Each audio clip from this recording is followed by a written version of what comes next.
Jaya plus நேயர்கள் அனைவருக்கும் வணக்கம். இது ஏன் என்ற கேள்வி விவாத நிகழ்ச்சி. இன்றைய தினம் நாம் விவாதத்திற்கு எடுத்திருக்கூடிய தலைப்பு என்பது ஜிஎஸ்டி 2.0 நடுத்தர வர்க்கத்தினருக்கு இரட்டை போனஸ் என அறிவிப்பு. பிரதமருடைய அறிவிப்பு முன்னேற்றமா ஏமாற்றமா? இந்த தலைப்பின் கீழ்தான் அடுத்த ஒரு மணி நேரங்கள் நாம் விவாதத்தை 4 விருந்தினர்களோடு நகர்த்த இருக்கிறோம். இன்றைய தினம் ஜெயா பிளஸ் இந்த தலைப்பை விவாதமாக மாற்றுவதற்கு காரணம், கிட்டத்தட்ட 8 ஆண்டுகளுக்கு பிறகு நாடு முழுவதும் ஜிஎஸ்டியில் பெரும் மாற்றத்தை மத்திய அரசு கொண்டு வந்திருக்கிறது. கடந்த மாதம் டெல்லியில் நடைபெற்ற ஜிஎஸ்டி கவுன்சில் கூட்டத்தில் கிட்டத்தட்ட 370க்கும் மேற்பட்ட பொருட்களுக்கான ஜிஎஸ்டி வரி குறைப்பு நடவடிக்கைக்கு பரிந்துரை செய்திருந்தார்கள். இதனை இன்று முதல் நாடு முழுவதும் அமல்படுத்தி இருக்கிறது மத்திய அரசு. இது வர்த்தகர்கள் தொடங்கி வணிகர்கள், அதே போல விற்பனையாளர்கள், வாங்கக்கூடிய பொதுமக்கள் என பலரும் வரவேற்பு தெரிவித்திருக்கிறார்கள். அதே நேரத்தில் மத்திய அரசினுடைய இந்த நடவடிக்கை காலம் தாழ்த்திய நடவடிக்கை உள்ளிட்ட பல்வேறு விமர்சனங்களும் எழுந்திருக்கிறது. இது குறித்து தான் நாம் இன்றைய தினம் மிக விரிவாக விவாதிக்க இருக்கிறோம். முன்னதாக உங்களுக்கு நான் விருந்தினர்களை அறிமுகம் செய்து வைத்து விடுகிறேன். தமிழ்நாடு பொது உடைமை இயக்கத்தை சேர்ந்த நெய்வேலி பாலு, அரசியல் விமர்சகர் ரவிசங்கர், உங்கள் இருவரையும் நான் நிகழ்ச்சிக்கு வரவேற்கிறேன். இவர்களோடு காங்கிரஸ் கட்சியினுடைய செய்தி தொடர்பாளர் சந்திரசேகரன் மற்றும் அரசியல் விமர்சகர் ரமேஷ் சேதுராமன், உங்கள் இருவரையும் நான் நிகழ்ச்சிக்கு வரவேற்கிறேன். சந்திரசேகரன் சார், உங்ககிட்ட இருந்தே தொடங்கிடலாம். ஜிஎஸ்டி வரி விதிப்பு முறை மத்திய அரசு கொண்டு வந்ததிலிருந்து ஏன் நேற்று அமல்படுத்துவதற்கு முன்பு வரை காங்கிரஸ் கட்சி இதன் மீது வைக்காத விமர்சனங்களே இல்லை. இப்போது காங்கிரஸ் கட்சி எப்படி பார்க்கிறது? சுருக்கமாக முதற்கட்ட பார்வை. ஜிஎஸ்டி 2017 ஜூலை 1 அமல்படுத்தப்பட்டது. அதற்கு பிறகு எவ்வளவோ கோரிக்கைகள், நீங்கள் ஈவன் கொரோனா காலத்தில் கூட மருந்துகளுக்கு ஜிஎஸ்டியை குறைங்க அப்படின்ற வேண்டுகோள்கள்லாம் வைக்கப்பட்டது. ஆனால் இவர்கள் சொன்னது என்னென்னா, அது வந்து ஜிஎஸ்டி கவுன்சில் தான் முடிவெடுக்கணும், இதற்கும் மத்திய அரசுக்கும் சம்மந்தம் இல்லை. பிரதமர்கிட்ட கோரிக்கை வச்சு என்ன பண்ணுறது, ஜிஎஸ்டி கவுன்சிலில் தான் எல்லாம் ரெப்ரசன்டேஷன் இருக்கீங்களே, மாநிலங்கள்லாம் இருக்க அப்படின்னு சொன்னாங்க. ஆனால் இன்றைக்கு பிரதமர் அதை கிரெடிட் எடுத்துக்கிறார். பிரதமர் அறிவிக்கிற மாதிரி தான் எல்லாமே வருது. ஆக ஜிஎஸ்டி கவுன்சில் எங்கே போச்சு அப்படின்னா, அந்த 56வது ஜிஎஸ்டி கவுன்சிலில் தான் இது நிறைவேறிருக்கு. 55 ஜிஎஸ்டி கவுன்சில் நடந்திருக்கு. அதில் எடுக்கப்பட்ட முடிவுகளுக்கெல்லாம் பிரதமர் தான் பொறுப்பு இருக்கிறாரா அப்படிங்கிற தகவலையும் அவர் சொல்லிடணும். ஏன்னா 55 ஜிஎஸ்டி கவுன்சில் நடந்திருக்கு. அதற்கு அதில் வந்து ஒவ்வொரு தடவையும் இந்த இதுக்கு குறைங்க, ஈவன் இன்சூரன்ஸுக்கெல்லாம் வரியை குறைக்கணும் அப்படிங்கிற கோரிக்கை ரொம்ப வலுவாகவே இருந்துச்சு. ஏன்னா இன்சூரன்ஸ் என்பது ஒரு நாட்டுடைய முக்கியமான ஒரு சுகாதாரத்தில் முக்கியமான ஒரு விஷயம்.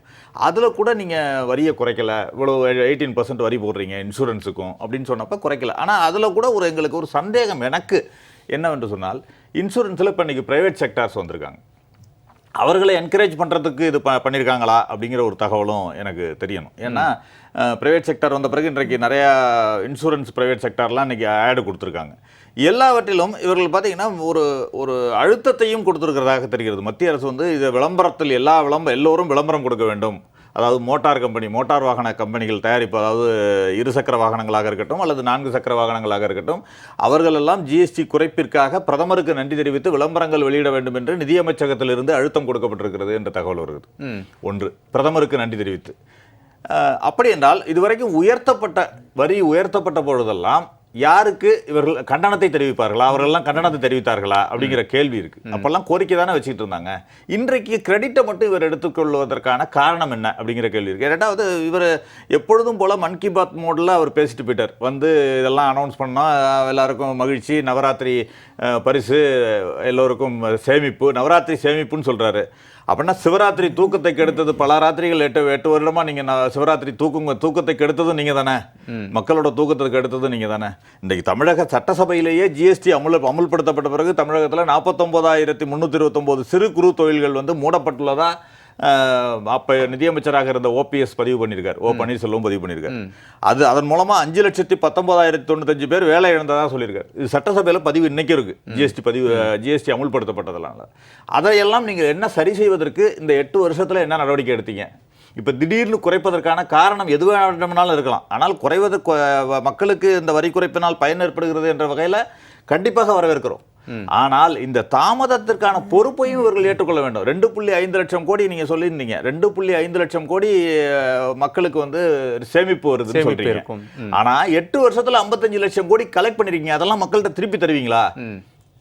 அந்த 55 லட்சம் கோடி நீங்கள் கலெக்ட் பண்ணிருக்கீங்க, வருடத்துக்கு 2.5 லட்சம் கோடி சேமிப்பு இப்போ கொடுக்குறேன்னு சொல்றீங்க. அப்போனா 55 லட்சம் கோடியே நீங்கள் எடுத்ததை திருப்பி தருவீங்களா? மக்களிடமிருந்து பறித்ததை திருப்பி தருவீங்களா?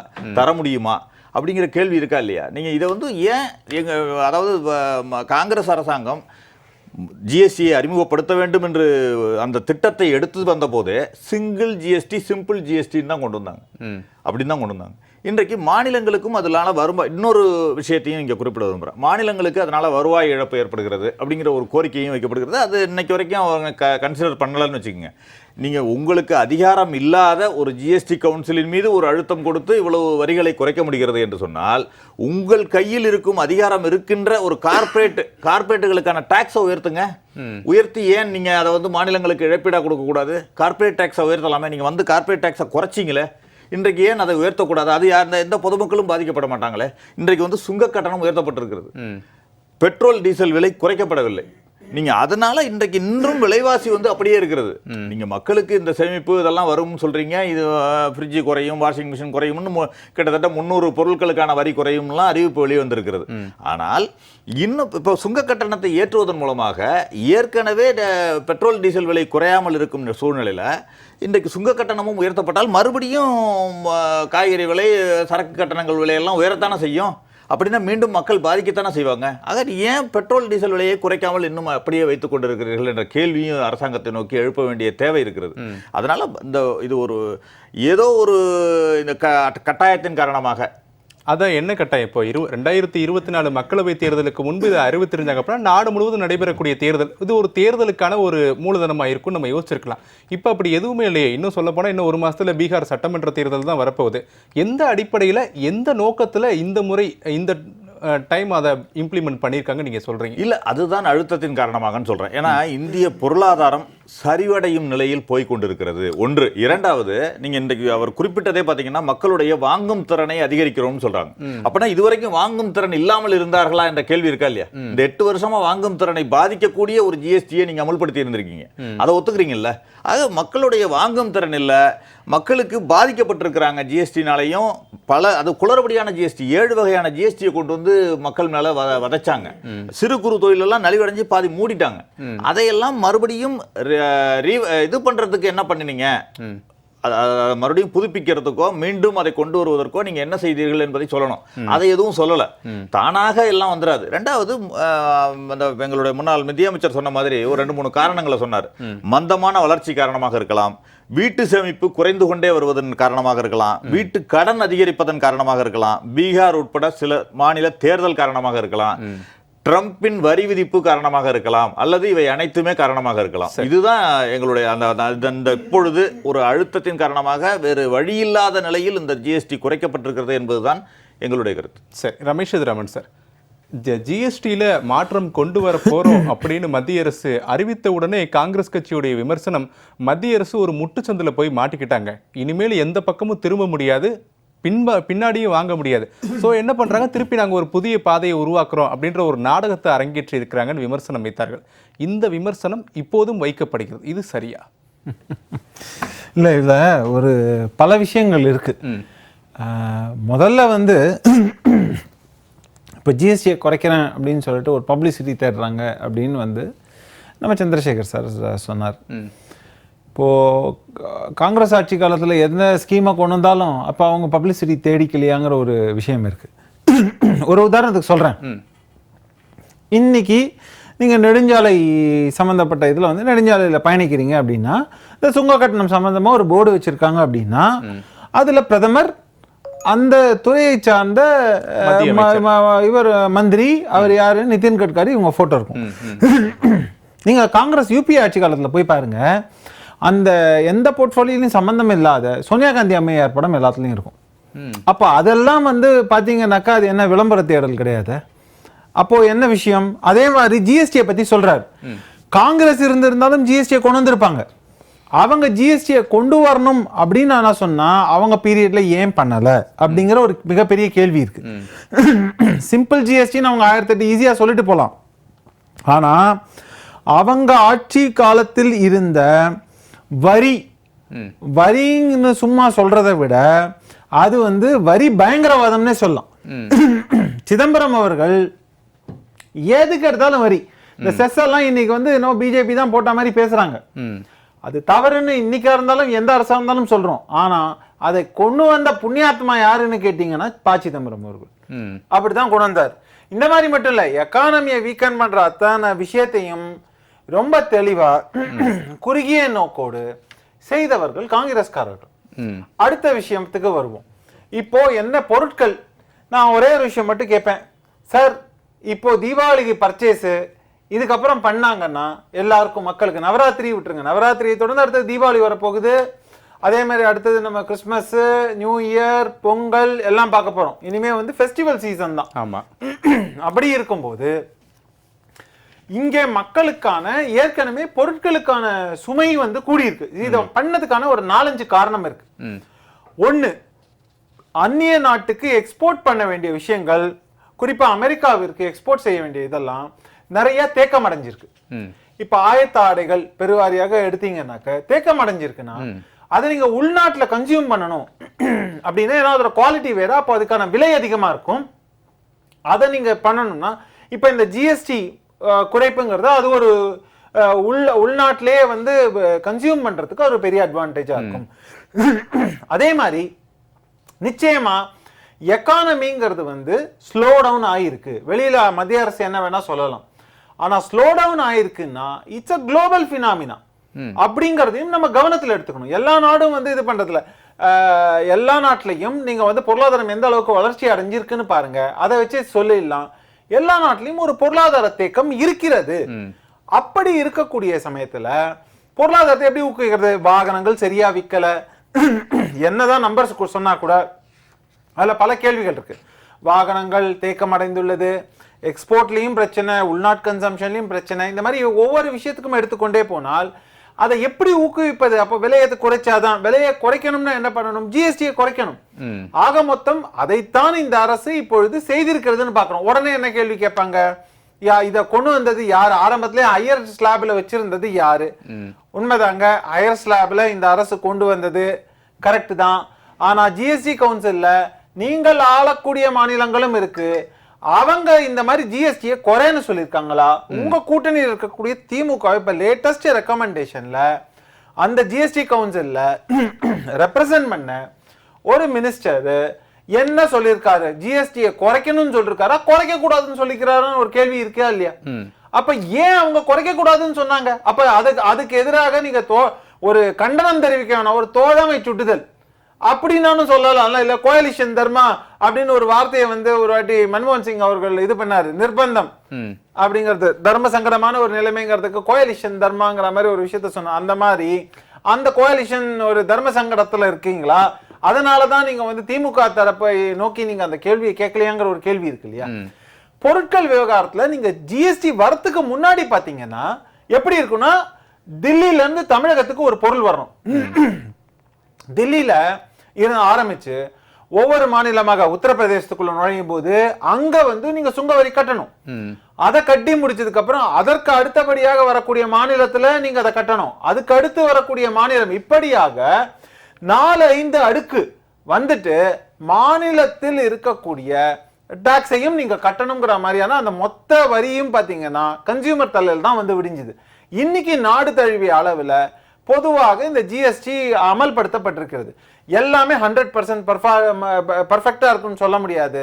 இதுல நான் பலமுறை நானே இதெல்லாம் இதை சரி பண்ணணும்னு விமர்சிச்சிருக்கேன். ஆனால் இன்று இருக்கக்கூடிய சூழல்ல இப்போ குறைச்சிருக்கிறது வரவேற்க வேண்டியது. நான் என்ன கேட்கிறேன், இவங்களோட கூட்டணியில் இருக்கக்கூடிய திமுக ஆட்சிக்கு வரும்போது சிலிண்டர் உருளைக்கு வந்து 100 ரூபாய் குறைப்பேன்னு சொன்னாங்க. அதே மாதிரி வந்து பெட்ரோல் விலையை குறைப்பேன்னு சொன்னாங்க. இன்னி வரைக்கும் 10 பைசா குறைச்சாங்கன்னு காட்ட சொல்லுங்க. சிலிண்டருக்கு மானியம் இவர்கள் சொன்னது இன்னி வரைக்கும் கொடுத்தாங்கன்னு சொல்லாங்க. இதையெல்லாம் கொடுக்காததுனால அடுத்த தேர்தலையும் சந்திக்க போற சூழல்ல இதையெல்லாம் ஏன் இங்க ஆளும் திமுகவிற்கு ஞாபகப்படுத்தாமல் இவங்களும் அதையும் மறந்தது போல நடித்து கொண்டிருக்கிறார்கள்ங்கிறதும் என்னுடைய கேள்வி. காங்கிரஸ் கட்சி ஒரு தேசிய கட்சி, சோ தேசிய அளவிலான பிரச்சனைகளுக்கு அவங்க முக்கியத்துவம் கொடுக்கறாங்க அப்படின்னு எடுத்துக்கலாம் இல்லையா? இல்லைங்க, தேசிய அளவுல முக்கியத்துவம்னா உங்கள் சொல்லும் செயலும் ஒன்றாக இருந்தா மட்டும்தான் உண்மையாகவே நீங்க அக்கறையுடன் இதை வந்து கவனத்துல எடுத்து நீங்க வந்து அடுத்த கட்டத்துக்கு கொண்டு போறீங்க. ஆமா, இப்போ நீங்க இப்ப நான் என்ன முன்பு கேக்குறேன், அப்ப பேசும்போது- மாநிலத்தோட ரெஸ்பான்சிபிலிட்டி இல்லையா? அப்ப இங்க வந்தாக்க நீங்க கூட்டணின்னு பேசுறீங்க, அங்க கூட்டணி ஆட்சின்னு வந்தாக்க திமுக பேசுறாங்க, எல்லாமே இருக்குல்ல. ஒரு தேசிய கட்சியாக வரும்போது அந்த ரீஜனல்ல இருக்கக்கூடிய பிரச்சனையையும் நீங்க பேசணும்ல. இப்ப நான் சிலிண்டர் விலை குறைப்போ இல்ல ஏதோ மற்ற மாநிலங்கள்ல செஞ்சிருக்காங்கும் போதும், பெட்ரோல் விலை நம்ம மாநிலத்தை விட குறைவாக மற்ற மாநிலங்களில் விற்கப்படுகிறதுங்கும் போதும் நீங்க ஏன் அதை பத்தி இப்ப சொல்றாரு இல்லையா, சுங்க கட்டணத்தை ஏத்திட்டாங்க. ஐயா நானும் சேர்ந்து கண்டிக்கிறேன், சுங்க கட்டணம் ஏத்தக்கூடாது. ஆனால் இதே விஷயத்துல சந்திரசேகர் சார் இதே மாதிரி இரட்டை நிலைப்பாடு எடுக்காம அவர் என்ன சொல்லணும்னா, ஆமாங்க திமுக அரசு ஆட்சிக்கு வந்த உடனே செஞ்சிருக்கணும், இதை செய்யாததுக்கு நான் கூட்டணியில் இருந்தாலும் வன்மையாக கண்டிக்கிறேன்னு ஒரு வார்த்தையை சொல்லுங்க. எங்களுடைய தவிர நாங்க சொல்றோம் இல்லையா, அது மாதிரி உங்களுடைய தவிர நீங்க வெளிப்படையா சொல்லுங்கன்னு சொல்றீங்க. அதானே திரு நெய்வேலி பாலு, பிரதமர் நரேந்திர மோடி இந்த நிகழ்ச்சியை தொடங்குறதுக்கு சரியா ஒரு 3 மணி நேரத்துக்கு முன்பு ஒரு கடிதம் நாட்டு மக்களுக்கு எழுதியிருக்காரு. அந்த கடிதத்துல கூட 2047 விக்சித் பாரத் இதுதான் நம்மளுடைய இலக்கு, அந்த இலக்குக்கான ஒரு மிகப்பெரிய தொடக்கத்தை இன்று தொடங்கி இருக்கிறோம் அப்படின்னு சொல்லியிருக்கார். 2017 ஜிஎஸ்டி அமல்படுத்தப்பட்ட பிறகு 8 வருட காலதாமதம்னு காங்கிரஸ் விமர்சிக்கும் போது கூட 2047 தான் என்னுடைய இலக்கு, அந்த இலக்கை நோக்கி பயணிக்க தொடங்கி இருக்கேன் அப்படின்னு பிரதமர் சொல்வது எப்படி இருக்கு? இந்த ஜிஎஸ்டி வரி விதிப்பு இந்த ஒரு பழமொழி ஒன்று, ஒரு சின்ன ஒரு உதாரணம் சொல்லுவாங்க. இந்த ஒட்டகத்தில் சுமையை ஏற்றும் போத அளவுக்கு மீறி ஏற்றிடுவாங்க. அப்போ என்ன பண்ணாங்கன்னா, ஒரு பெரிய கல்லை ஒட்டகத்து மேலேருந்து அது மேலேருந்து கீழே போடுவாங்க, ஒட்டகம் பார்க்குற மாதிரி. ஒட்டகம் நினச்சுமா, ஆஹா நம்மளுடைய லோடை குறைச்சிட்டாங்க அப்படின்ட்டு அது மூச்சை பிடிச்சிக்கிட்டு ஓடுமா. அந்த மாதிரி 55 லட்சம் கோடி ஜிஎஸ்டியில் நம்ம வசூல் பண்ணியாச்சு. அதில் இன்றைக்கி கொடுக்கறது வந்து கவர்மெண்ட்டுடைய அட்மிஷன் அப்படியே சொல்கிறது என்னன்னு சொன்னீங்கன்னா 48,000 கோடி. 55 லட்சம் கோடி எங்கே இருக்குது, 48,000 லட்சம் எங்கே இருக்குது, இதுதான் கேள்வி. அப்போ என்னன்னா, நீங்கள் ஏற்றுனது பல மடங்கு, குறைச்சது ரொம்ப குறைவு. பூசணிக்காய் அளவு ஏற்றுட்டு சுண்டைக்காய் அளவு குறைச்சிருக்கீங்க. ஒன்று. ரெண்டாவது கேள்வி, எனக்கு ஒரு முக்கியமான கேள்வி இருக்குது.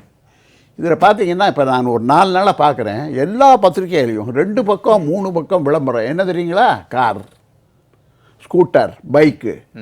அப்போ என்ன தெரியுதுன்னா, இந்த ஜிஎஸ்டியில் பெரும்பாலும் இன்றைக்கு யாராருக்கு பெனிஃபிட் இருக்குதுன்னு சொன்னால், கார் வாங்குறவங்க, பைக் வாங்குறவங்க, அதாவது குறைஞ்சபட்சம் 1 லட்சத்துக்கு மேலே யாரெல்லாம் எந்த மாதிரியான குட்ஸை வாங்குறாங்களோ அவங்களுக்கு தான் இதில் பெனிஃபிட் இருக்குன்னு தெரியுது. இன்னொன்று சொல்கிறேன், நேற்று வந்து தற்செயலாக நம்ம சாணக்கியா டிவியில் பாட்டை பேசுனதை பார்த்தேன். அதில் அவர் என்ன சொல்கிறாரு, திமுகவுடைய ஒரு எம்எல்ஏவாக இருக்கக்கூடிய விக்ரமசிங்க ராஜாவுடைய மகன், அவர் சொல்கிறாரு இன்றைக்கு இந்த குறைத்ததை நாங்கள் வரவேற்கிறோம் என்று விக்ரமசிங்க ராஜாவே சொல்லிட்டாருன்னு பாண்டே சொல்கிறார். எனக்கு என்ன புரியுதுன்னா, இந்த விக்ரமசிங்க ராஜா யாருங்கிறதையும் கொஞ்சம் பார்க்கணும்ல, அதை நான் சொல்கிறேன். கொரோனா டயத்தில் அவர் என்ன சொன்னார்னா, நாங்கள் தான் உண்மையான தியாகிகள் நாட்டுக்கு. என்ன காரணம்னா, இந்த ஜிஎஸ்டியில் இந்த கொரோனா வந்திருக்கக்கூடிய இந்த கட்டுப்பாடுகள் நிறைந்த இந்த காலத்தில் நாங்கள் வீடு வீடாக அவங்களுக்கு மக்களுக்கு தேவையான காய்கறிகள், மளிகை பொருட்கள் இதெல்லாம் கொடுக்குறோம். ஆகவே நாங்கள் தான் தியாகிகள்னு சொன்னார். ஆனால் அந்த தியாகி எப்படி தியாகின்னு நான் சொல்கிறேன். இன்றைக்கி வந்து தக்காளி விலை இன்றைக்கி திடீர்னு 60 ரூபா ஆகுதுன்னு வச்சுங்க. நேற்று வந்து முந்தா நாள் போன வாரம் 30 ரூபா இருந்தது, இந்த வருஷம் 60 ரூபான்னா, எல்லா நாட்கள்லையும் இந்த வியாபாரிகள் சொல்லக்கூடியது என்ன தெரியுங்களா, நேற்று வரைக்கும் 300 லாரி வந்தது, இன்றைக்கி 100 லாரி தான் தக்காளி வந்திருக்கு, அதனால தான் விலை ஏறி போச்சுன்னு. இது ஏதாவது லாஜிக் இருக்கா? 300 லாரி வந்தால் 300 விற்றுருங்க, 100 லாரி வந்தால் 100 லாரியில் உள்ள லாபம் தான் உங்களுக்கு வரும். ஆனால் இவங்க என்ன சொல்கிறாங்கன்னா, அது வரத்து குறைஞ்சி போனதுனால விலை ஏறும். வரத்து குறைஞ்சா விலை எப்படி ஏறும்? ஆமாம் சார், டிமாண்ட் ஆகுது இல்லை சார், ஒன்றும் டிமாண்ட் ஆகுறதுனால விலையேற்றம் இல்லைங்க. டிமாண்டுக்கு வந்து பண்ணுறான்னு சொன்னால் அது வந்து கொள்ளையடிக்கிறது இல்லையா? இஸ் இட் நாட் பப்ளிக்கை வந்து ரூட் பண்ணுறது இல்லையா?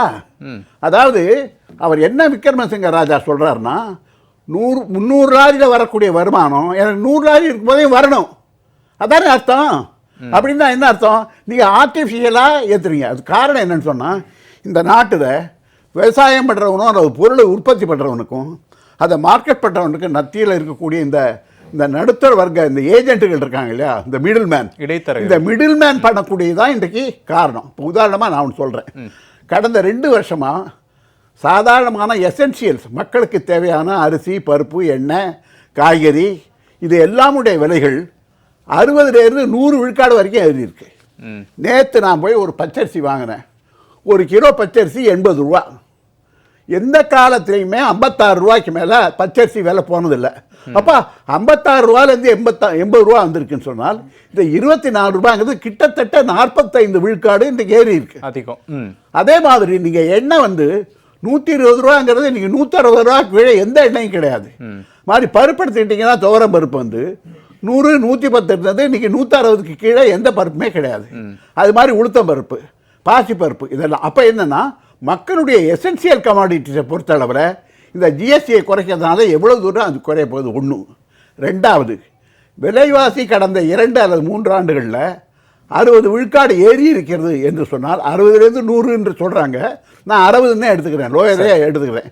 இந்த லோயர் டினாமினேஷனில் பார்த்து நான் என்ன சொல்கிறேன்னால், ஒரு 4 ஆண்டுகள் அல்லது 3 ஆண்டுகளுக்கு முன்னால் ஒரு கடைமட்ட தொழிலாளி, அதாவது அன்றாட கூலி வேலை செய்யக்கூடிய தொழிலாளியுடைய வருமானம் 10,000னா அந்த 3 ஆண்டுகளுக்கு முன்னால் இருந்த அவருடைய லைஃப் ஸ்டாண்டர்ட் இருக்கு இல்லையா, அந்த தரத்தை, வாழ்க்கை தரத்தை அவர் காப்பாற்ற வேண்டும் என்று சொன்னால் அவருடைய ஊதியம் 60 விழுக்காடு ஏறணும். அதாவது 10,000 வாங்கினவருக்கு 16,000 இன்னைக்கு சம்பளம் உயர்ந்திருக்கா? யாருக்காக உயர்ந்திருக்கா? நம்ம வீட்டில் நான் கேட்குறேன். நம்ம வீட்டில் வேலை செய்யக்கூடிய வேலைக்காரர்கள் இருக்காங்க, நம்ம பல பேர் இருக்காங்க. யாருக்காவது 60 விழுக்காடு நம்ம இப்போ விலை ஏற்றிருக்கோமா 3 வருஷத்தில்? அப்போ என்ன என்று சொன்னால், நாட்டுக்கு சுதந்திரம் வந்தாலும் தோட்டிக்கு புல்லு சுமை குறையவில்லை என்கின்ற அந்த பழமொழி தான் இதை ஞாபகப்படுத்துது. இந்த ஜிஎஸ்டி வரி குறைப்பு அப்படின்றது யாருக்குமே பலனில்லை என்பதால் கேளுங்க. ஜிஎஸ்டி என்பதன் பெயரால் அடித்த கொள்ளை 55 லட்சம். இன்றைக்கு நீங்கள் ரிலீஃப்னு கொடுத்துருக்கிறது 48,000 கோடி. 48,000, ஆமாம், 48,000 கோடி.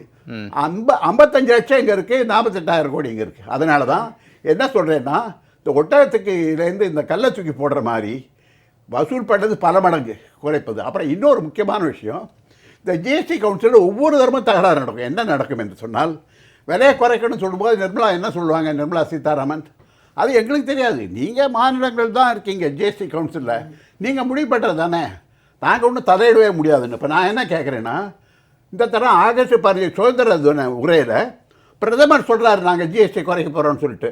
எப்படி சொல்லலாம்? நேற்று வரை நிர்மலா சீதாராமன் சொன்னாங்க, ஜிஎஸ்டியில் செய்யக்கூடிய எந்த முடிவுக்கும் அரசுக்கும் சம்பந்தம் இல்லை, அது பொதுவாக எல்லா மாநிலங்களும் சேர்ந்து எடுக்கக்கூடிய முடிவு தான் அப்படின்னு சொன்னாங்க.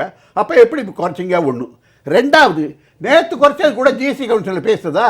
இப்போ வரக்கூடிய புதன்கிழமையோ வியாழக்கிழமையோ ஜிஎஸ்டி கவுன்சில் கூட போகுது. அதுக்கு நடுவில் நீங்கள் ஏன் குறைக்கிறீங்க? குறைச்சது மட்டும் இல்லை, நீங்கள் பெரிய விழா, அதுக்கு பிரதமருடைய விழா, ஆஹா நாட்டு மக்களுக்கெல்லாம் பெரிய அப்படியே வரப்போகுது எல்லாம் அப்படின்ட்டு. இதுதாங்க இது விளம்பரம். ஆனா இந்த ஜிஎஸ்டி குறைப்புக்கு முன்னாடி ஜிஎஸ்டி கவுன்சில் நடந்துச்சுல திரு நெய்வேலி பாலு சார், உங்ககிட்ட தான் இந்த ஜிஎஸ்டி கவுன்சில் கூட்டம் நடந்ததுக்கு அப்புறம் தானே இது அறிமுகமே செஞ்சிருக்காங்க, இன்று முதல் அமலுக்கே வந்திருக்கு. சார் உங்ககிட்ட கிடையாது சார், நடந்துச்சு ஜிஎஸ்டி மீட்டிங் டெல்லியில் நடந்துச்சு. இல்லை, தங்கம் தென்னரசு முதற்கொண்டு கலந்து ஜிஎஸ்டி கவுன்சில் வரக்கூடிய 9ஆம் தேதியோ ஒரு 3 நாள் கழித்து தான் வருது சார். ஜிஎஸ்டி கவுன்சில் மீட்டிங் டெல்லியில் நடந்துச்சு. 56வது ஜிஎஸ்டி கவுன்சில் நடந்ததுல தான் இந்த முடிவுகள்லாம் எடுக்கப்பட்டது. இல்ல, அப்படி அந்த கவுன்சில் முடிவு இருந்ததுன்னா இவ்வளவு நேரம் தெரிஞ்சிருக்குமே. அதை எடுத்து செப்டம்பர் நடந்தது நைட்டு 10:40க்கு நிர்மலா சீதாராமன் டெல்லியில பிரஸ் மீட் பண்ணி அதை அறிவிச்சாங்க. ஜிஎஸ்டியுடைய வரியை குறைக்கணும் என்ற அந்த கோரிக்கை வரும்போதெல்லாம் Nirmala Sitharaman has along maintained என்னன்னா, இதில் அரசுக்கு எங்களுக்கு எந்த பொறுப்பு கிடையாது, ஜிஎஸ்டி கவுன்சில் தான் முடிவு பண்ணுன்னு சொன்னாங்க. நான் அதான் என்ன கேட்குறேன்னா, சுதந்திர தின உரையில் மோடி அறிவிக்க வேண்டிய அவசியம் என்ன, ஜிஎஸ்டியை குறைக்க போறோம்னு? அதே போல அரசாங்கம் அறிவிக்க வேண்டிய தேவை என்ன இருக்கு? அப்ப ஜிஎஸ்டி கவுன்சில்ங்கிறது ஏமாற்று வேலையா? அதான் நாங்க முயற்சிகளை எடுக்கிறாங்கிறது தான் ஒரு விஷயம். அப்ப நீங்க போய் தானே இல்ல, பிரதம மந்திரி நாட்டுடைய சார் என்ன ஒரு ஃபைனான்ஸ் மினிஸ்டர் பட்ஜெட் போட போறார். பட்ஜெட் போடும்போது ஈவன் ஸ்டேட்ல எடுங்க, ஸ்டேட் ஃபைனான்ஸ் மினிஸ்டர் பட்ஜெட் போடுறார், என்ன கேட்பாங்க? சிஎம் கேட்டுப்பாங்க, இந்த மாதிரிலாம் பண்ணலான் இருக்கேன். சிஎம் ஓவரால மேக்ரோ லெவல், ஹை லெவலில் கைட்லைன்ஸ் கொடுப்பார். இந்த இதுக்கு பண்ணலாம், இந்த செக்டர் அஃபெக்ட் ஆகிடக்கூடாது, இந்த செக்டர் அஃபெக்ட் ஆகிடக்கூடாது. பட்ஜெட்னு போடும்பொழுது முன்னாடியே எல்லா கார்ப்பரேட் எல்லா இவங்களையும் கூப்பிட்டு எல்லா செக்ஷனில் இருக்க பீப்புள் ரெப்ரசன்டேட்டிவை கூப்பிட்டு பேசுகிறாங்க. அதை பேஸ் பண்ணி பட்ஜெட் போடுறாங்க. பட்ஜெட் போடுறதுக்கு முன்னாடியே பிஎம்டி கேட்டுப்பாங்க என்னென்ன பண்ணலாம். அவர் ஹை லெவல் கைட்லைன் அவ்வளோதான். பட்ஜெட் போட்டு ரிலீஸ் பண்ணுற வரைக்கும் பிஎம்கே தெரியாது, ஸ்டேட் சிஎம்கே தெரியாது எவ்வளோ பர்சன்டேஜ் போடுறாங்க, என்ன போட போகிறாங்க தெரியாது. அந்த மாதிரி ஜிஎஸ்டி இதை பற்றி பேசும்பொழுது பிரதம மந்திரி என்ன ஜிஎஸ்டி குறைக்க போகிறேன், என்ன பண்ண போகிறேன்னு தெரியாது. ஆனால் இவர் சொல்கிறப்ப ஜிஎஸ்டி இதில் இப்போ இருக்க ஸ்லாப் இப்படி இருக்குது, என்ன குறைக்கலாம், என்ன மாதிரி குறைத்தால் மக்களுக்கு நன்மை கிடைக்கும், எதனால் அப்படின்னா இந்த அளவுக்கு நமக்கு ஜிஎஸ்டி 2018 வருது, இவ்வளோ வருமானம் இருக்குது. ஆரம்பத்தில் பார்த்தீங்கன்னா 1,30,00,000 1,40,00,000 தான், சாரி 1,30,000 கோடி அப்படி தான் மாதத்துக்கு வந்தது. இப்போது 2,30,000 கோடி வருது, வருமானம் நிறையா வருது. அதுக்கு முன்னாடி ஒன்று சொல்கிறேன், இவங்க இப்போ சொன்னாங்க எல்லாரும் 55 லட்சம் கோடி வந்தது, அந்த பணத்தை கொள்ளையடிச்சிங்களே அதை பிரித்து கொடுங்க. நோ, என்ன புரிஞ்சுக்கணும் அப்படின்னா 55 லட்சம் கோடி அதில் நீங்கள் பார்த்தீங்கன்னு வச்சுங்க, net CGST plus IGST inter state transfer central government share plus ஒரு செஸ் போட்டிருக்காங்க. தட் மீன்ஸ் சென்ட்ரல் கவர்மெண்ட்டுக்குரிய பணம் இந்த 55 லட்சம். நீங்கள் இந்த ஜிஎஸ்டி பிரகாரம் 50% அந்தந்த ஸ்டேட்டுக்கு முன்னாடியே போயிருக்கும்.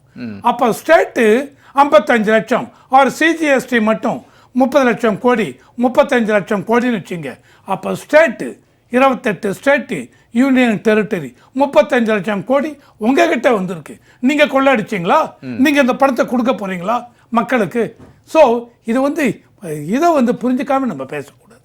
ஸோ இப்போ இந்த அளவுக்கு வருமானம் வந்திருக்கிறதுனால என்ன பண்ணுறாங்க, நாட்டு ஒரு குட் கவர்னன்ஸ், ஒரு குட் அரசாங்கம் அப்படின்னு எடுத்தாலே மக்களுக்கு இந்த அளவுக்கு கஷ்டப்படுறாங்க, இவ்வளோ வருமானம் வருது, வரி வருமானம் வருது, இல்லை எந்த அளவுக்கு திருப்பி கொடுக்கலாம், அந்த இதெல்லாம் மனசில் வச்சு அதுதான் காங்கிரஸ் கேட்குது. அந்த 8 வருஷமா அப்போ மக்கள் கஷ்டப்பட்டாங்கன்றதை நீங்கள் ஒத்துக்கிறீங்களா? இல்லை கேட்குறாங்க. அதாவது 8 வருஷமா இருந்துன்னு சொன்னீங்க வச்சுங்க சார்.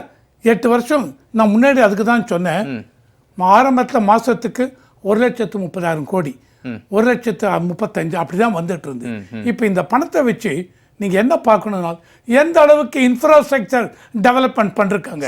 ரைட் ஃப்ரம் நேஷனல் ஹைவேஸ்லேருந்து right from rail transport, then airways, airport construction, hospitals, இது சென்ட்ரல் கவர்மெண்ட் ப்ராஜெக்ட் எந்த அளவுக்கு இது பண்ணுறாங்க. மெட்ரோ, இப்போ ரீசெண்டாக மெட்ரோ லாஸ்ட் 8 மாதம் முன்னாடி ஆரம்பத்தில் Tamil Nadu state government Chennai metro face 2 நாங்கள் பண்ண போகிறேன், நாங்கள் பண்ண முடியலை, ஃபண்ட்ஸ் இல்லை. உடனே என்ன பண்ணாங்க சென்ட்ரல் கவர்மெண்ட் 42,000 கோடி, 7,500 கோடி கொடுத்தா போகிறோம், 42,000 கோடியும் கொடுத்து இதை சென்ட்ரல் கவர்மெண்ட் ப்ராஜெக்டா. ஓகே, நான் முடிச்சிடுறேன். இல்லை நீங்கள் அப்புறம் சொல்லுங்க என்ன தகவல் நீங்கள் சொல்லுங்க, நான் சொல்றேன். தவறானா நான் திருத்திப்பேன். 42,000 கோடி இந்த ப்ராஜெக்ட்டுக்கு எடுத்திருக்காங்க சென்ட்ரல் கவர்மெண்ட் கொடுக்கறது. ஸோ அவங்க எவ்வளோ கொடுக்குறாங்க, 42,000 இல்லையா, நீங்கள் சொல்லுங்கள் என்னன்னு. But the project has been taken over by central government. மக்கள்கிட்ட இருந்து வரியை வசூலிச்ச பணம் திருப்பி மக்களுடைய திட்டங்களுக்கு போயிருக்கு. அதுதான் இதில் ஒரு நிமிஷம் முடிச்சிடுறேன்.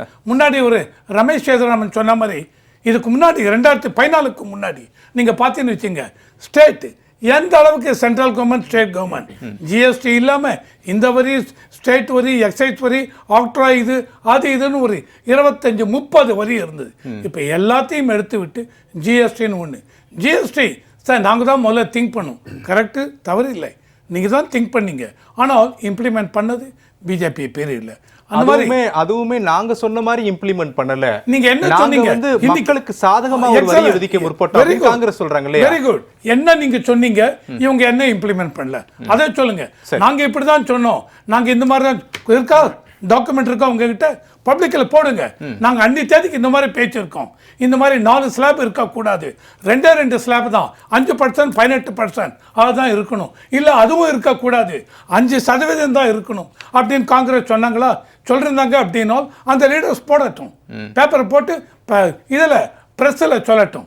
நாங்க இந்த மாதிரி சொல்லவில்லை. அதான் சொல்லிருக்காங்கல்ல, மக்கள் பாதிக்கப்படாதவாறு சார், வரியை மக்கள் வசூலிக்கணும். இல்ல சார், இல்ல சார், வரியா இல்ல சார். இருக்கக்கூடாதுன்ற ஒரு வார்த்தையை பயன்படுத்துறாங்க. சார், மக்கள் பாதிக்கப்படாது very vague term, very general term. இதுதான் ஸ்லாப். 4 ஸ்லாப் இருந்தது. இதுல இவ்வளவு ஸ்லாப் இருக்க வேண்டாம் சார். 2019, 2020, 2021 எங்கேயாவது சொன்னீங்களா? சொல்லியிருந்தீங்க அப்படின்னா நான் வந்து சொல்றேன் எஸ் ஓகேன்னு ஒத்துப்பேன். சரி, திரு நெய்வேலி பாலு சார், சார் குறுக்கீடு விரும்புனீங்க. அதாவது இந்த ஜிஎஸ்டி 2018 ஆரஞ்சு 17 8 வருஷத்தில் கார்பரேட்டுக்கு 3 டேக்ஸ் வந்து குறைச்சிருக்காங்க. 3 லெவலில் குறைச்சாங்க.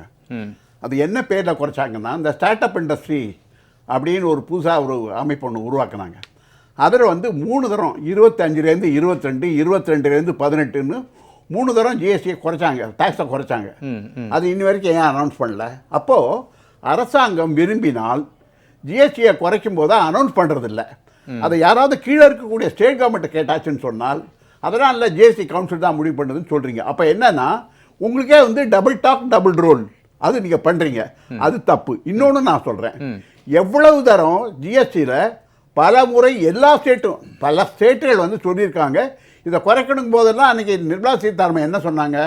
அதெல்லாம் நாங்கள் ஒன்றுமே தலையிட முடியாது, மத்திய அரசாங்கத்துக்கு இதுக்கு சம்மந்தம் இல்லை, கவுன்சிலில் முடிவு பண்ணிக்க வேண்டியதான் அப்படின்னு சொன்னாங்க. ஆனால் இன்றைக்கு பிரதமர் வந்து ஆகஸ்ட் 15 சுதந்திர தினத்தில் அறிவிக்கிறாரு. இப்போ நேற்று அறிவிக்கிறாரு ஜிஎஸ்டி கவுன்சில் தான் அடுத்த வாரம் தான் கூட போகுது. அப்படி இருக்கும்போது இவ்வளோ பெர்சன்டேஜ் குறைச்சேன்னு சொல்கிறது எப்படி வந்து நேற்று வரைக்கும் சொன்னது சரியா, இன்றைக்கு சொன்னது சரியா? அதுதான் நான் கேட்குறேன். இன்னொரு விஷயம், 3 தடவை டேக்ஸ் குறைச்சிங்களா உங்களுக்கு, இன்கம் டேக்ஸ் இருக்கக்கூடியவங்களுக்கு, பெரிய கார்பரேட்டுக்கெல்லாம். அப்போ நீங்கள் ஏன் அனௌன்ஸ் பண்ணல? அப்போ அது பெருமையாக சொல்லியிருக்கணும்ல, அதை சொல்லலை. ஏன்னு கேட்டால் அவங்களாம் அவங்க பங்காளிங்க, அதனால தான் நீங்கள் சொல்லலை. அதுதான் நான் சொல்கிறேன். ஆனால் எனக்கு கடைசியில் நான் என்ன சொல்கிறேன்னா, சாதாரண மக்கள் வாங்கக்கூடிய அவருடைய அத்தியாவசிய பொருட்களில் தான் நீங்கள் எந்த வரி குறைச்சாலும் அதில் ரிஃப்ளெக்ட் ஆனால் தான் அது உண்மையான வரி குறைப்பு. இதுக்கு என்னென்னா, 3% ஜிடிபி இருக்கக்கூடிய சாதாரண மக்கள் 65% வருமான வரி கட்டுறாங்க. 44% ஜிடிபி இருக்கக்கூடிய பெரிய பணக்காரர்கள் இந்த வருமான வரியில் 3% கட்டுறாங்க. நல்லா அதை யோசிச்சு பாருங்கள். இதை கான்ட்ராஸ்டாக பார்த்தீங்கன்னா தான் உங்களுக்கு தெரியும். அப்போ என்னென்னா, இந்த நாட்டில் இருக்கக்கூடிய பெரிய பெரிய பணக்காரர்களுக்கு வரிச்சலுகை என்பது வெளியில் தெரியாமல் செய்கிறாங்க. சாதாரண மக்களுக்கு எதையாவது ஒன்று செஞ்சு விட்டு 5 பைசாவை குறைச்சி விட்டு 500 கோடிக்கு விளம்பரம் பண்ணிக்கிறாங்க. அதுதான் உண்மை. சரி, ஒரே ஒரு தகவல் மட்டும் நேயர்களுக்கு தப்பாக போயிடுறது கூடாது. இந்த ஜிஎஸ்டி வரி குறைப்பு அமல்படுத்தப்பட்டிருக்கு இன்று அப்படின்ற நேரத்தில் ஜிஎஸ்டி கவுன்சில் கூட்டத்தில் இது எடுக்கப்பட்ட முடிவு தான். இதற்கு முன்பே ஜிஎஸ்டி கவுன்சில் கூட்டம் டெல்லியில் நடைபெற்றது. அது நம்ம தவறாக போயிட வேணா, இனிமேல் தான் அது நடக்க போகுது அப்படின்றத சார் சொல்ல வந்தீங்க. இல்லை, இதில் வந்து பல விஷயங்கள் இருக்கு. இந்த இதில் ஏற்றிருக்கிறது எதுக்குன்னு பார்த்தீங்கன்னா, அத்தியாவசியம் இல்லாத உடலுக்கு தீங்கு விளைவிக்கக்கூடிய விஷயங்கள், அந்த மாதிரியான விஷயங்களுக்கெல்லாம் வந்து இது ஏற்றிருக்காங்க. ஆனா அத்தியாவசியமான விஷயங்கள்லங்கிறதுக்கு வந்து ஒரு சிலதை சொல்லலாம். ஒரு உதாரணத்துக்கு சொல்லணும்னா, நம்ம விவசாயம் அப்படின்னு எடுத்தோம்னா, உரத்துக்கான இது வந்து பூச்சிக்கொல்லிகள்லாம் வந்து எந்த அளவுக்கு குறைச்சிருக்காங்கன்னு பாருங்க. இப்போ அதே மாதிரி டிராக்டர் டயர்ஸ் ஸ்பேர்ஸ் 18% 5% ஆக்கியிருக்காங்க. இப்போ நான் ஒரு சிம்பிளா சொல்றேன், டிராக்டர் அண்ட் ஸ்பேர்ஸ்னு சொன்னா நீங்க வந்து 20,000 ரூபாய்க்கு ஒரு ஸ்பேர் பார்ட்ஸ் இதெல்லாம் செலவு பண்ணி மொத்தமா இதை சரி பண்றீங்கன்னா, அதுல 18% சொல்றதுங்கிறது எவ்வளவு பெரிய விஷயம்? 3,600 ரூபா. ஆனா 5% சொன்னா 1000 ரூபா தான். அப்போ 2,500 ரூபாய் செலவாகுது. சோ நம்ம வந்து கிள்ளி கொடுப்பதுங்கிற மாதிரியான விஷயம் கிடையாது. இதே மாதிரி பயோபெஸ்டிசைட்னா 12%லேருந்து 5%.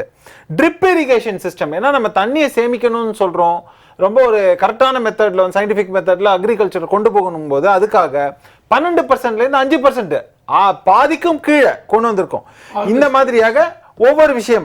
அதே மாதிரி ஆட்டோமொபைலுக்கு எல்லாம் நிறைய பேசிட்டாங்க, நான் அதை பத்தி சொல்ல வேண்டாம். இப்போ ஜிஎஸ்டி இதுல வந்து உங்களுக்கு குடி தண்ணீர் எடுத்துப்போம். ஜிஎஸ்டிக்கு முன்னாடி எவ்வளவு இருந்தது?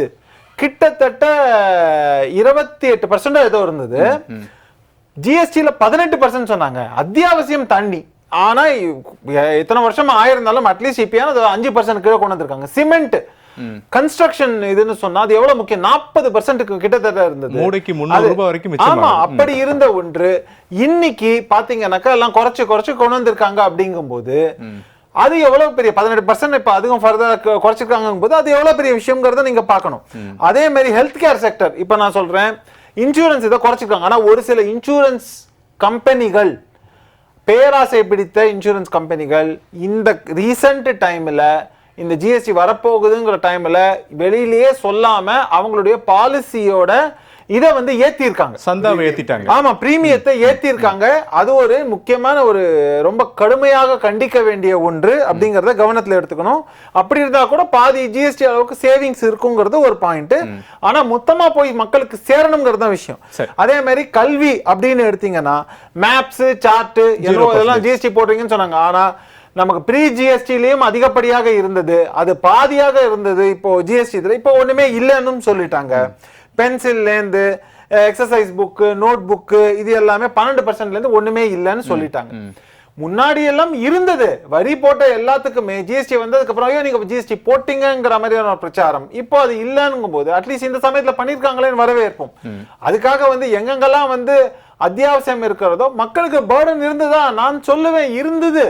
ஒரு சாமானியனாக நீங்களோ நானோ நம்ம எல்லாம் தவிர்க்கமா. ஆனா ப்ரீ ஜிஎஸ்டி, ஜிஎஸ்டிக்கு முன்னாடி இருந்ததை விட ஜிஎஸ்டில கம்மி. ஆனா நம்ம இன்னைக்கு ரேட்ல பார்க்கும்போது சொன்ன மாதிரி வாழ்வாதாரம்னு வரும்போது நம்மளுடைய அன்றாட செலவீனங்கள் பெருமளவுல ஏறி இருக்கு. இதுக்கு பல காரணிகள் இருக்கு. இப்போ ஒரு உதாரணத்துக்கு சொல்றேன், பெட்ரோல் விலையே இன்னைக்கு நம்ம எவ்வளவுக்கு போடுறோம்?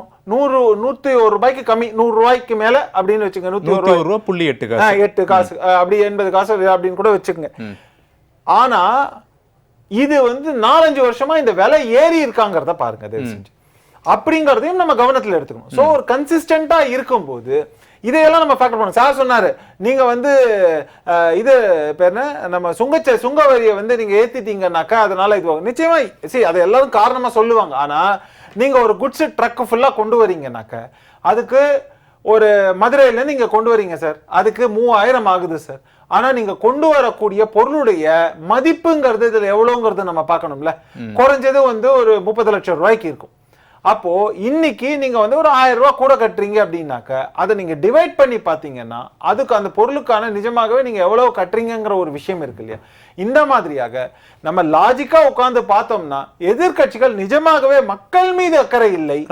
ஆனா இவங்க எழுப்பும் குரல் எல்லாமே வந்து அரசியல் செய்வது மட்டும்தான் என்னுடைய பாயிண்ட். ரமேஷ்தரன் சார், நான் என்ன சொல்றேன்னா, அதாவது சுங்கவரி குறைச்சிருக்குன்னு சொன்னால் பொருளுடைய மதிப்பு எவ்வளவு ஒரு லாரியில் அல்லது ஒரு ட்ரக்கில் கொண்டு வராங்கிறத வச்சு அல்ல, லாரியினுடைய ஃபேர் இருக்கு இல்லையா, அதில் சுங்கவரி குறையும் போது அது மொத்த பொருளுடைய விலை வந்து எந்த வகையிலையும் பாதிக்காது, அதை எந்த வகையிலையும் டச் பண்ணாது. அதனால சுங்கவரி குறைப்புன்றது என்ன என்றால் அந்த டிரான்ஸ்போர்ட் சார்ஜஸில் தான் குறையுமே ஒழிய மொத்த பொருள் விலையில குறையாது. அப்ப அது வந்து ஃபால்ஸ் லாஜிக், அது ஃபால்ஸ் எக்கானமி, அப்படி சொல்லக்கூடாது. நான் சொன்னது மொத்த பொருளுடைய விலைன்னு நம்ம சொல்லும் போது அதுல இதுவும் அடக்கம் தானேங்கிறதுக்காக கிடையாது. டிரான்ஸ்போர்ட் சார்ஜ்ங்கிறது அந்த பொருள் விலையில அதுல லோட் பண்றது இல்லை சார். அது இல்லாமல் இருக்கவே முடியாது சார். ஏன்னா கம்பெனிகள் வந்து எப்பவுமே பண்ணும்போது கிராஸ் ப்ராஃபிட், நெட் ப்ராஃபிட்னு சொல்றோம். சோ கிராஸ் ப்ராஃபிட் அதுல லாஜிஸ்டிக்ஸ் காஸ்ட் include COGS னு சொல்லுவோம், காஸ்ட் ஆஃப் குட்ஸ் சோல்டு. அது போக வந்து நீங்க மத்த இதர எக்ஸ்பென்சஸ், ஆபரேஷனல் எக்ஸ்பென்சஸ்ல அது வரும் கண்டிப்பா. அதனால அது பெருசா தாக்கம் இருக்காதுங்கிறது தான் என்னுடைய பாயிண்ட். ஆனா அதுவும் ஒரு காரணம் தான் அப்படிங்கறத பாலு சாரோட கருத்து. இல்ல நான் திரும்ப சொல்றேன், ஆனா சாமானியர்களுக்கு போய் சேரணும். டிராக்டருக்கு விலை குறைஞ்சிருக்குங்க. இப்போ நீங்க விலை குறைஞ்சிருக்குன்னு கார்ல போறோம்னா ஒரு டிராக்டருக்கு ஒரு விலை குறைஞ்சிருக்குன்னா ஒரு விவசாயி அவருடைய வாழ்க்கையில எத்தனை தடவை டிராக்டர் வாங்க போறான்? ஒண்ணு. ரெண்டாவது 10,000 ரூபாய் எனக்கு ரிப்பேர் பண்ணுறதுக்கு எனக்கு சார்ஜ் ஆகும்னா அதில் வந்து 3,000 ரூபாய் எனக்கு 3,600 ரூபா கட்டுறதுக்கு பதிலாக 1000 தான் கட்டுறேன் அப்படின்னு சொன்னால் ஒரு டிராக்டர் விவசாயி எத்தனை தடவை வந்து அவர் டிராக்டர் ரிப்பேர் கொண்டு போக போகிறார்? இன்னொன்று என்னன்னு சொன்னீங்கன்னா, ஒரு ஆண்டில் ஒரு டிராக்டர் வச்சிருக்கக்கூடிய ஒரு விவசாயி என்பவர் ரிப்பேர் என்று சொன்னால் வருஷத்தில் 12 மாதத்தில் ஒரு தரம் போவார், அவ்வளோதான்.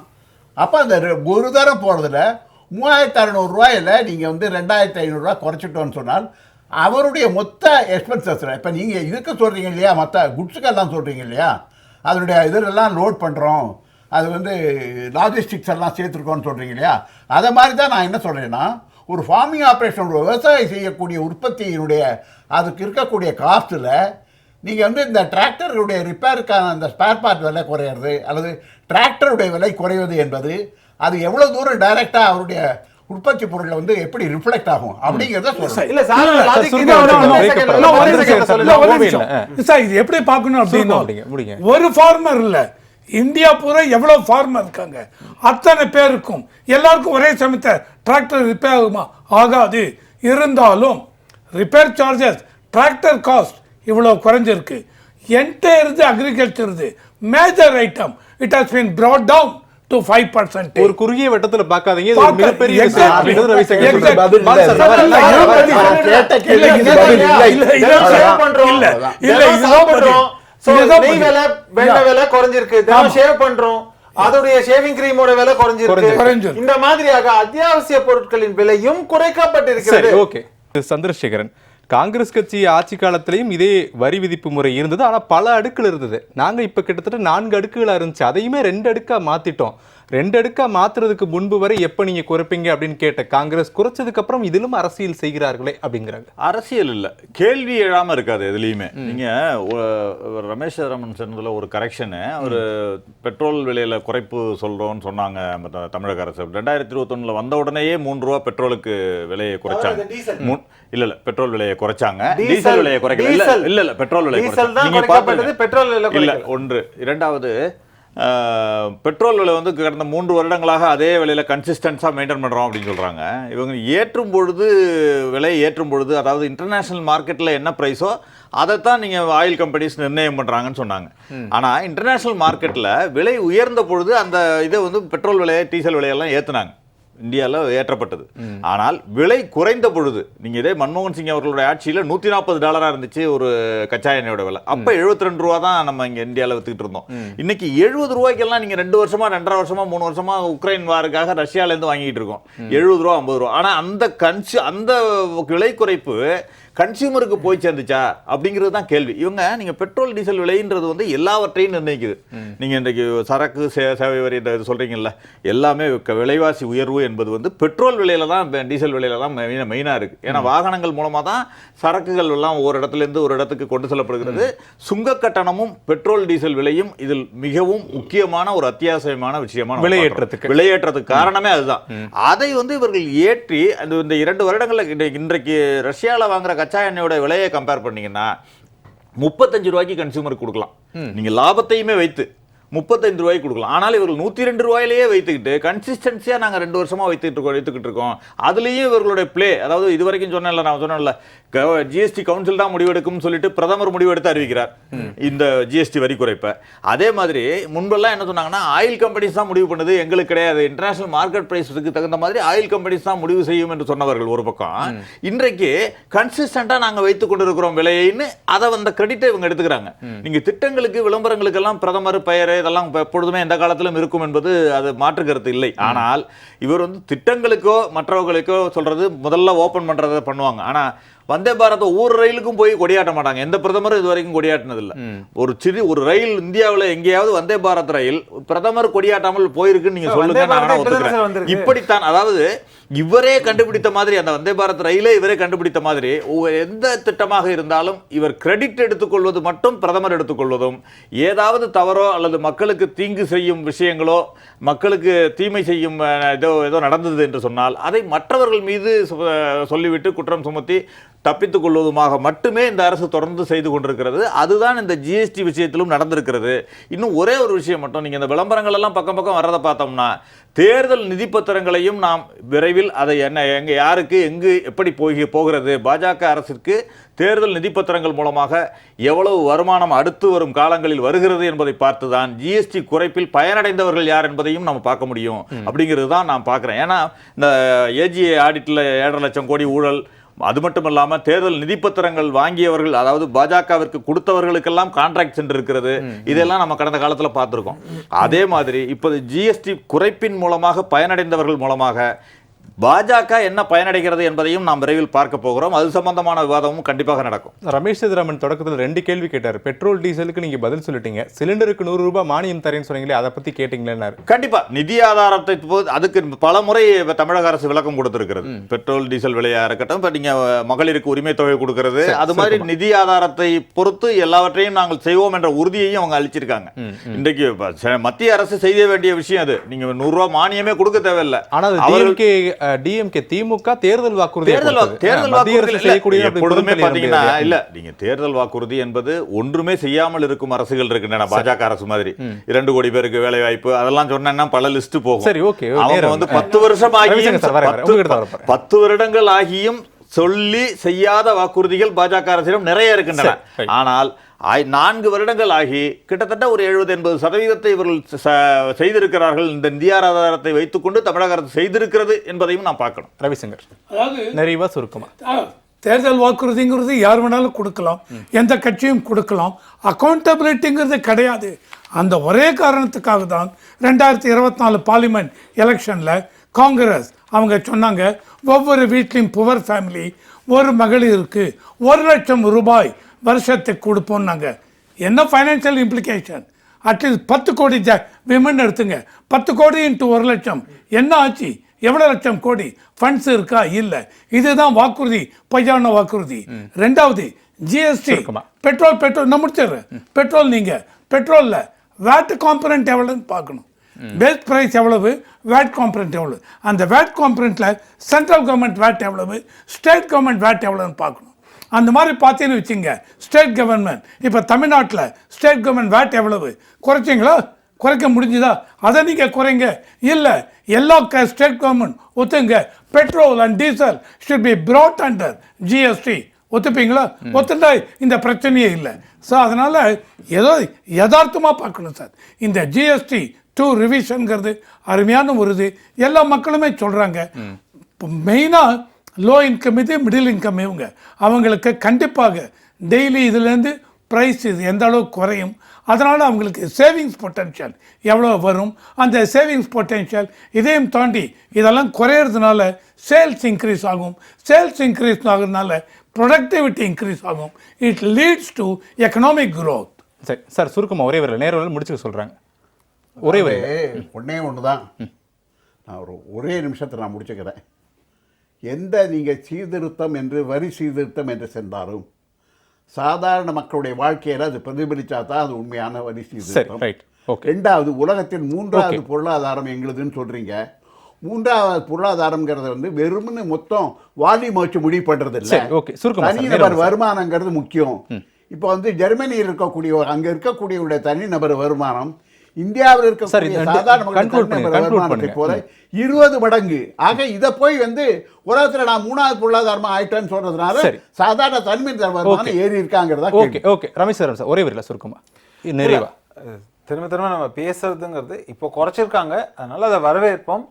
அதனால இது வந்து ஒரு நிர்பந்தம் நிச்சயமா அரசுக்கும் இருக்குங்கிறது ஒரு பாயிண்ட். அதனாலதான் அவங்க குறைக்கிறாங்க அப்படிங்கிறதும் ஒரு விஷயம். அதனால அதுல மாற்று கருத்து இல்லை. திரும்பவும் ஆனால் எதிர்கட்சிகள் வந்து ஏதோ மக்கள் மீது அக்கறைன்னு பேசுறது தான் எனக்கு கொஞ்சம் வியப்பா இருக்குங்கிறது தான் பாயிண்ட். சரி, ஓகே. ஜிஎஸ்டி 2.0 என்பதை மத்திய அரசு நாடு முழுவதுமே இன்று அமல்படுத்தி இருக்கக்கூடிய நிலையில் ஒரு சேர ஆதரவும், அதே நேரத்தில் இந்த இம்முறை அமல்படுத்தி இருப்பதற்கான காலதாமதத்திற்கு என்ன காரணம் இப்படின்ற பல கேள்விகளையும் எதிர்க்கட்சிகள் முன்வைக்க தொடங்கியிருக்கிறார்கள். இந்த விவாதத்தினுடைய முடிவை மக்களிடமே விட்டுவிடலாம். மக்கள் என்ன சொல்ல போகிறார்கள் என்பது மக்களுடைய முடிவை சார்ந்து இருக்கிறது. இந்த விவாத நிகழ்ச்சியில் கலந்து கொண்ட 4 விருந்தினர்களுக்கும் நன்றி, நேயர்களுக்கும் நன்றி. மற்றும் ஒரு விவாத நிகழ்ச்சியில் பங்கேற்கலாம். நன்றி, வணக்கம்.